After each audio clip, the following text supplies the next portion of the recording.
Au lendemain de l'adoption de la réforme des retraites par le Parlement français, les syndicalistes ne lâchent pas le combat. Aujourd'hui, la 7e journée de grève depuis septembre était organisée au niveau national.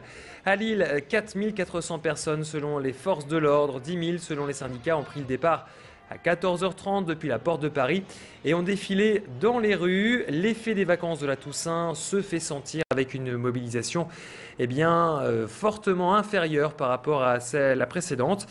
Pas de quoi affoler pour autant les syndicats. Je vous propose de faire le point au micro de nos reporters Élodie Bernachon et Jean-Marc Courtin.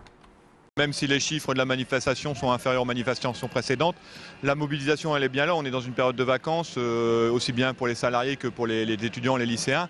Mais les actions interprofessionnelles sur les territoires et les actions à l'entreprise, les grèves, sont en train de se démultiplier. Et donc on est dans une nouvelle séquence où on va continuer à acter des manifestations au local, à prioriser la proximité, mais surtout axer à l'entreprise, taper là où ça fait mal, dans les poches du MEDEF, dans les poches des actionnaires. Et les syndicalistes étaient mobilisés dès 5 h ce matin. Et vous le voyez sur ces images, l'union de la CGT à Roubaix a bloqué le dépôt de bus à Wattrelos à la zone de la Bec. Au total, cette manifestation a rassemblé une cinquantaine de personnes, dont des chauffeurs de bus. Dans leur ligne de mire, la réforme des retraites bien sûr, mais aussi le climat d'insécurité qui règne toujours à Transpol. Il y a une dizaine de jours, les agents avaient exercé leur droit de retrait après une série de violentes agressions. Des dispositions ont été prises par la direction sur certaines lignes dites sensibles, des mesures toujours jugées insuffisantes par certains syndicats. À la SNCF, aujourd'hui, le trafic était fortement perturbé. Ce sera le cas encore demain avec une nette amélioration tout de même. On attend 72% de TER, soit 137 liaisons supplémentaires par rapport à aujourd'hui. Circulation normale pour les TER-GV, les TGV Nord, les Eurostar et Thalys, quelques problèmes sur certains corails et sur la liaison Lille-Grenoble pour les TGV province-province. Et dans les airs, le trafic reste perturbé. Aujourd'hui, il a été plus perturbé que prévu. Aucun vol n'est assuré au départ ou à l'arrivée de l'aéroport de Léquin. Les contrôleurs aériens ont suivi le mouvement de grève. Plus d'informations au www.lille.aéroport.fr. Dans l'actualité également de cette journée, cette question, Oscar Lambret fera-t-il partie des 5 pôles d'excellence sur la recherche contre le cancer? Le centre hospitalier et le CHR de Lille ont répondu à l'appel lancé par l'Institut national du cancer qui cherche à labelliser 5 sites. Ils seront dotés d'une enveloppe de 2 millions d'euros sur 5 ans. Ils travailleront ensemble dans un seul but, faire avancer la recherche contre le cancer et améliorer les soins des malades. En 3 ans, la région a investi près de 55 millions d'euros, notamment pour du matériel destiné à la lutte contre cette maladie.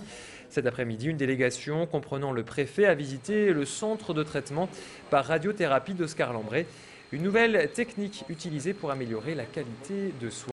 Plus d'explications au micro de notre reporter Frédéric Regnault. Le soin, ça n'est pas seulement guérir, c'est d'abord bien sûr guérir, mais c'est aussi guérir en conservant la meilleure qualité de vie possible. Il est très important que nos patients guéris puissent avoir, après leur cancer, après leur traitement, la vie la meilleure possible. Ces équipements y participent. Le CyberKnife permet de guérir et permet d'assurer également, parce qu'il traite très peu les tissus avoisinants, une très bonne qualité de vie, pas d'altération des tissus avoisinants. Et puis l'environnement, c'est un environnement de confort. Il est important que le patient, quand il vient en traitement, soit confortablement installé et que l'environnement soit rassurant. Il n'y a rien de pire qu'un environnement qui stresse le patient et qui va imposer des choses difficilement acceptables ou qui va entraîner une certaine réticence aux soins. Carton plein pour le LOSC hier soir. Les Dogs se sont qualifiés pour les quarts de finale de la Coupe de la Ligue en battant très largement Caen 4-1. Dès l'entrée du match, les hommes de Rudy Garcia s'imposent grâce à Yohan Cabaye qui ouvre le score à la 7e. Mais les Canets égalisent quelques minutes plus tard grâce à Yatabaré. La 38e marque le tournant de cette rencontre. Les Canets ne sont plus qu'à 10 sur le terrain après un carton rouge de Nivet. Juste avant la fin de la première période, Cabaye transforme ce pénalty.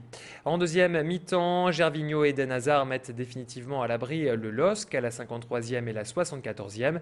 Score final 4-1 pour le LOSC, une large victoire qui redonne le sourire aux joueurs, dont Adil Rami, qu'on écoute au micro de Frédéric Regnault. Quand même pas mal de duels.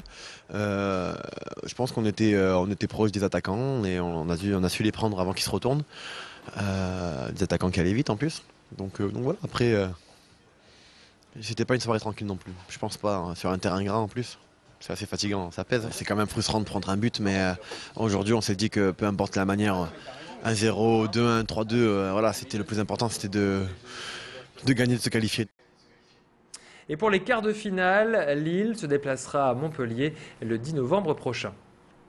Elles sont jeunes, elles sont belles et elles vont tout faire pour décrocher le titre de Miss Tourcoing demain soir. 14 jeunes demoiselles âgées de 18 à 20 ans vont tenter leur chance devant Geneviève de Fontenay en personne. Le tout dans un seul but, pouvoir peut-être participer à la première élection de Miss Nationale. La dame au chapeau a lancé son propre concours de beauté après avoir claqué la porte du comité Miss France. Caroline et Audrey participeront au concours de Miss Tourcoing demain soir. Et mercredi, les deux jeunes filles étaient en séance d'essayage de robes de soirée, de tenues de ville et même de robes de mariée. Audrey, avec sa participation, elle concrétise un rêve de petite fille. On écoute la candidate au micro de Jean-Marc Courtin. Comme toutes les candidates, c'est déjà un rêve de petite fille. J'ai toujours regardé les élections de Miss France avec Madame de Fontenay, c'était vraiment grandiose, quoi. Tout le monde se rassemblait devant la télé. Mais c'est aussi l'occasion de représenter tout d'abord ma ville. Et peut-être, si on me donne l'occasion d'aller plus loin, Miss Flandre et peut-être Miss France, représenter la femme française en général. Et c'est quand même une responsabilité que j'aimerais avoir.